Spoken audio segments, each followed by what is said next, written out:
Donald Trump hates America, and I don't think we say that nearly enough. This is the most unpatriotic president we have ever had, and it's not even close. So much so that even MAGA is starting to wake up to this fact, and it is why Karoline Leavitt was just confronted by a MAGA reporter, and as you would expect, she instantly melted down. We are going to get into that exchange and so much more, but before we do, if I could quickly ask you to leave a like on this video, and if you haven't already and you enjoy our channel, to hit that subscribe button because it goes a long way in supporting our work. Now, before we get into Leavitt's meltdown, after again being attacked by a MAGA reporter, I want to start with the disgusting attacks on America that Donald Trump has been making lately that got that reporter to that point, and it begins with, of course, his attack on our military that Jessica Cocchiarella called out in this clip right here.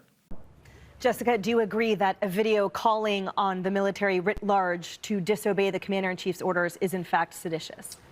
No, I don't. And I don't think anyone in their right mind would agree with that. The video is explicit that you should not obey unlawful orders, that actually your sworn duty is to the Constitution, not to a commander who's asking you to do illegal things.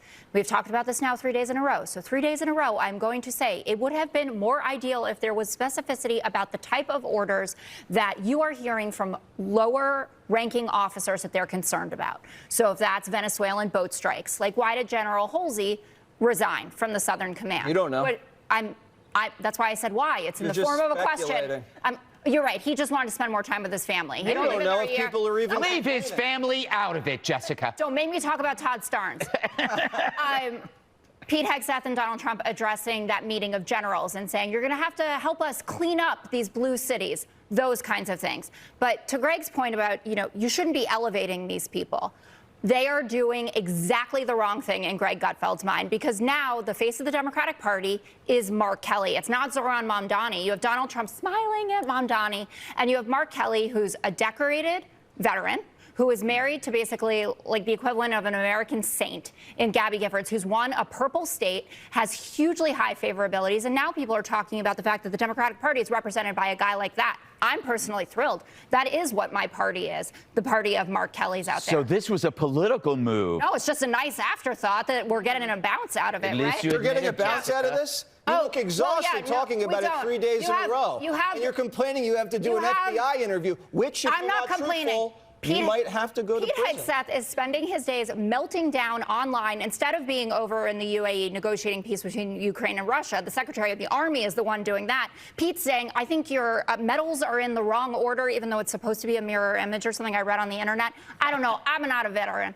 But I'm just saying that I doubt that Mark Kelly, a guy who's even gone to space, 4 times, knows which way his medals are supposed to go. Donald Trump hates America. I'm just going to keep saying it during this video because I don't think nearly enough Democrats do. Nobody in the media certainly does, but it's just the case. Donald Trump does not want our military members to honor the oath that they took to serve this country. He wants them to serve Donald Trump. Making America great again never had anything to do with Donald Trump having some idea of what he thought made this country great. Donald Trump just wants to be in charge, and Donald Trump wants everyone constantly heaping praise onto him. And when that's the case, Donald Trump thinks America is great. That is it. When the Oval Office is covered in gaudy gold and he's getting trophies from pussy-ass CEOs, that's when Donald Trump thinks our country is at its peak. He doesn't even like his own supporters. I remember on January 6th, he was angry that all the disgusting slobs storming our Capitol looked the way they did, and Donald Trump even views American workers that way, so much so that it surprised Laura Ingraham, and it's an important clip before we get into this exact question asked of Karoline Leavitt. H-1B visa thing will not be a big priority for your administration, because if you want to raise wages for American workers, you can't flood the country with tens of thousands or hundreds of thousands of foreign workers. You also do have to bring in talent. When we have plenty of talented people here. No, you don't. We don't have talented people here? No, you don't have certain talents, and people have to learn. You can't take people off an unemployment line and say, I'm going to put you into a factory where we're going to make missiles, or I'm going to put How did we ever do it before? Donald Trump hates this country. I'm going to keep saying it. It is so true. We don't have the talent. Even Laura Ingraham was surprised by that moment, and it has really stuck with me because Donald Trump ran a presidential campaign in 2016, 2020, and 2024 saying that everyone coming into this country was terrible. So you would think that he might like the people that are here already. But again, he doesn't. He just serves the billionaire class and is trying to create culture wars to distract us in the meantime. And that is exactly what the invasion of illegals was, because Donald Trump doesn't actually care about any of this. And is what Karoline Leavitt was confronted over, something that should be so core to the MAGA identity, and she melted down. I wanted to ask you, is it MAGA to support American workers being replaced with H-1B visa holders? Are Americans not capable of filling most of these positions? Who supports getting American workers getting replaced? I know the president mentioned that he wanted to bring in some workers that he could eventually send back in regards to... The president does not support American workers being replaced. You are mischaracterizing what the president said. The president wants to see our American manufacturing industry be revitalized better than ever before. That's part of what he's doing with his effective use of tariffs and cutting good trade deals around the world. That's why he's recruited trillions and trillions of dollars in investments into our country. Those are creating good paying American jobs right here at home. As for the H-1B visa issue, the president has a very nuanced and common sense opinion on this issue. He wants to see if foreign companies are investing trillions of dollars in the United States of America, and they're bringing foreign workers with them to create very niche things like batteries. He wants to see that at the beginning to get those manufacturing facilities and those factories up and running, but ultimately the president always wants to see American workers in those jobs, and he's told these foreign companies that are investing here, you better be hiring my people if you're going to be doing business in the United States. So there's been a lot of misunderstanding of the president's position. Michael. They have no excuse for this, and it's funny because this issue largely ran, and if you remember this guy, I'm sorry, but Vivek Ramaswamy, largely out of Trump's administration. Do you remember when this H-1B visa question was first coming up before Donald Trump was even sworn in? Largely because there were so many tech oligarchs who need people who are here on H-1B visas working to work for cheaper at their companies. It's just true. Sure, there's also a talent component to this, but it saves billionaires money, and that's all they care about, happily at the expense of Americans, and certainly in any way that they can to pay a little less, because that's all that they do, because the billions aren't enough. The tens, the hundreds, billions, it's not enough. But this was something that Vivek Ramaswamy said. He said American workers are not smart enough. And he was just cast out of the White House, essentially, for it. And then, of course, Donald Trump capitulated to the demands of Elon Musk, the Mark Zuckerbergs, the Jeff Bezoses, all of these guys. And now he's come back to this place where he says, American workers, not really a fan. You guys, I don't really like you that much. Which is interesting, coming from the guy who's like, we need to revive coal. What doesn't really make a lot of sense. That would make you believe that he supports like the kind of traditional American like working class job, like working in energy, even though he wants to shut down green energy plants because he doesn't think investment in making energy more efficient and cheaper, which creates higher paying jobs. Donald Trump just doesn't want to do that.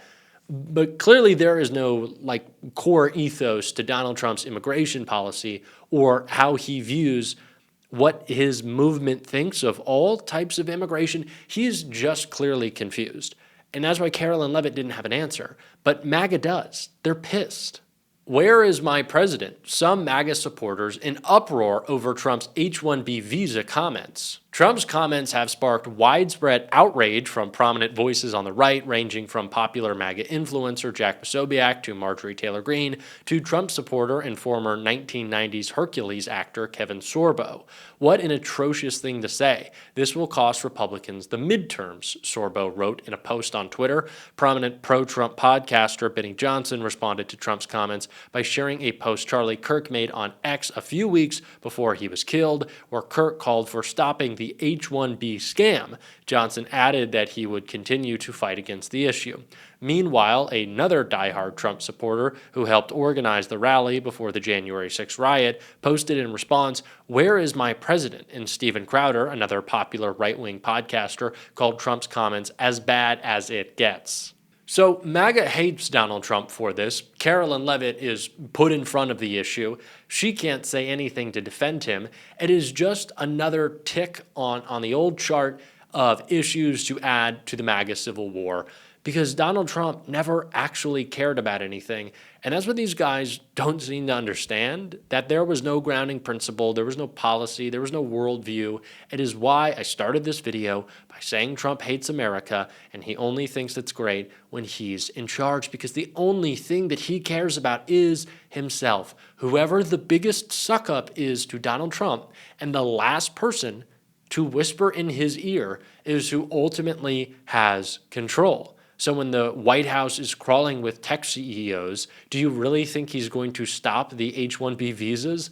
Of course not. Why would Donald Trump? All his best buddies are the rich billionaires who run the tech companies. He does not care about the right-wing influencers. He doesn't give a shit about Charlie Kirk. There is no core ethos. It is why MAGA is splintering right now, because it used to be that Donald Trump was popular enough with the base that loving Donald Trump was it. It's all it took. It's all that matters. But now, as MAGA looks towards 2028 and even fucking 2026, they have to have something to stand on. There has to be a next generation of MAGA, as horrible as that sounds. And it's not just loving Trump, because Trump is not only going to be gone soon, hopefully in more ways than one, but also because they need a policy and they need a future. And Trump isn't offering that up. And so these fractures are strong and growing stronger, and they're hysterical to watch as Trump takes L after L after L after L. Good friend of the show, Tim Miller, is having just as much fun talking about that as I am. It is L after L after L after L after L. This has been the month of L's for Donald Trump. Let's run through it all. The elections, first week, 2025 in Virginia and New Jersey. He knew he was going to lose them. He lost them by much greater margins than I think even Democrats expected.